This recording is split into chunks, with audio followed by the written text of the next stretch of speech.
ओम श्री सांब शिवाय नमः। ओम श्री गणेशाय नमः। प्रथमा विद्वेश्वर संहिता अथ पंचमो अध्यायः।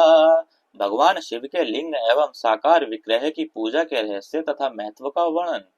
सूत जी बोले, हे शौनक, जो श्रवण कीर्तन और मनन इन तीनों साधनों के अनुष्ठान में समर्थ न हो, वे भगवान शंकर के लिंग एवं मूर्ति की स्थापना कर नित्य उसकी पूजा करके संसार सागर से पार हो सकता है। छल न करते हुए अपनी शक्ति के अनुसार धनराशि ले जाए और उसे शिवलिंग अथवा शिव मूर्ति की सेवा के लिए अर्पित कर दे।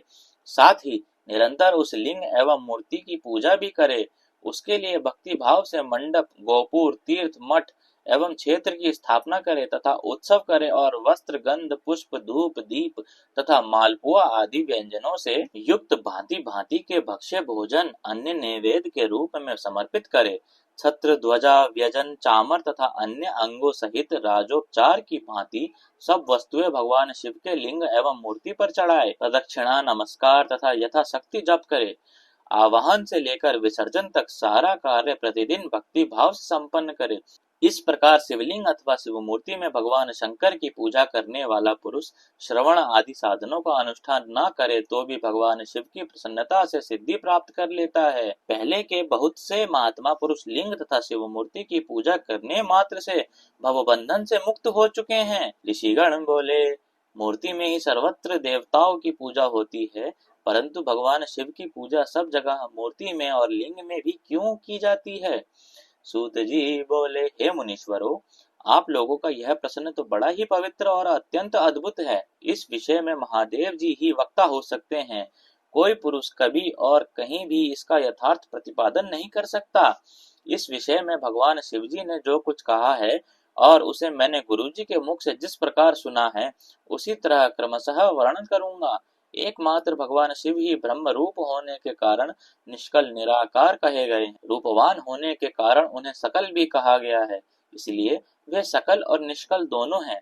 शिव के निष्कल निराकार होने के कारण ही उनकी पूजा का आधारभूत लिंग भी निराकार ही प्राप्त हुआ है, अर्थात शिवलिंग शिव के निराकार स्वरूप का प्रतीक है। इसी तरह शिव के सकल या साकार होने के कारण उनकी पूजा का आधारभूत विग्रह साकार प्राप्त होता है, अर्थात शिव का साकार विग्रह उनके साकार स्वरूप का प्रतीक होता है।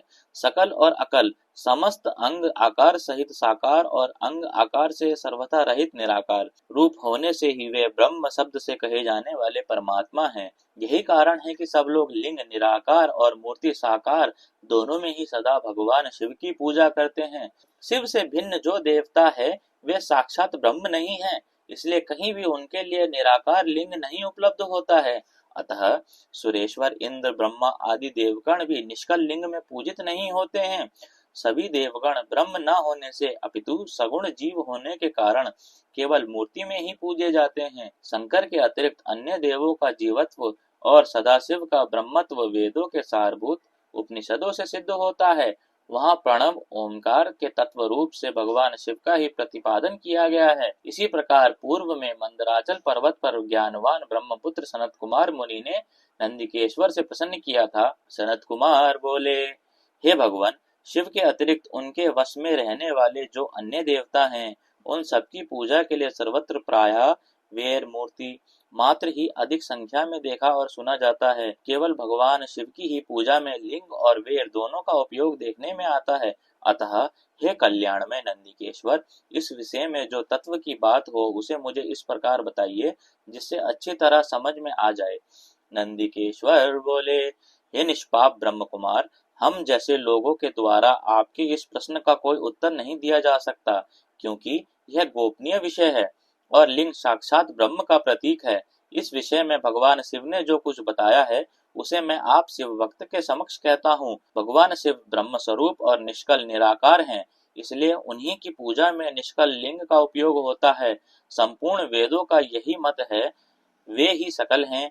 इस प्रकार वे निराकार तथा साकार दोनों हैं। भगवान शंकर निष्कल निराकार होते हुए भी कलाओं से युक्त हैं, इसलिए उनकी साकार रूप में प्रतिमा पूजा भी लोक सम्मत है। शंकर के अतिरिक्त अन्य देवताओं में जीवत्व तथा सगुणत्व होने के कारण वेद के मत में उनकी मूर्ति में ही पूजा मान्य है।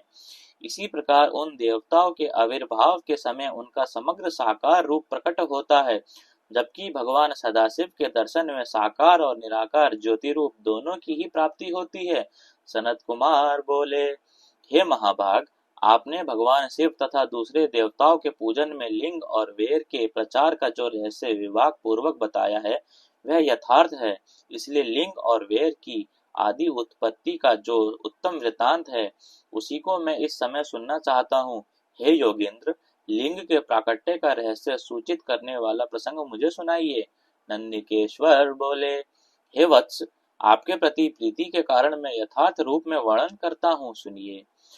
हे नंदिकेश्वर बोले, हे वत्स, आपके प्रति प्रीति के कारण मैं यथार्थ रूप में वर्णन करता हूँ, सुनिए। लोक विख्यात पूर्व कल्प के बहुत दिन व्यतीत हो जाने पर एक समय महात्मा ब्रह्मा और विष्णु परस्पर लड़ने लगे। उन दोनों के अभिमान को मिटाने के लिए त्रिगुणातीत परमेश्वर ने उनके मध्यम में निष्कल स्तंभ के रूप में अपना स्वरूप प्रकट किया। जगत का कल्याण करने की इच्छा से उस स्तंभ से निराकार परमेश्वर शिव ने अपने लिंग चिन्ह के कारण लिंग का आविर्भाव किया। उसी समय से लोक में परमेश्वर शंकर के निर्गुण लिंग और सगुण मूर्ति की पूजा प्रचलित हुई। शिव के अतिरिक्त अन्य देवों की मूर्ति मात्र ही प्रकल्पना हुई। वे देव प्रतिमाएं पूजित हो नियत शुभ कल्याण को देने वाली हुई और शिव का लिंग तथा उनकी प्रतिमा दोनों ही भोग और मोक्ष को देने वाली हुई। इस प्रकार श्री शिव महापुराण के अंतर्गत प्रथम विद्वेश्वर संहिता में शिवलिंग की महिमा का वर्णन नामक 5वां अध्याय पूर्ण हुआ। हरे नमः। ओम नमः शिवाय। हर हर महादेव।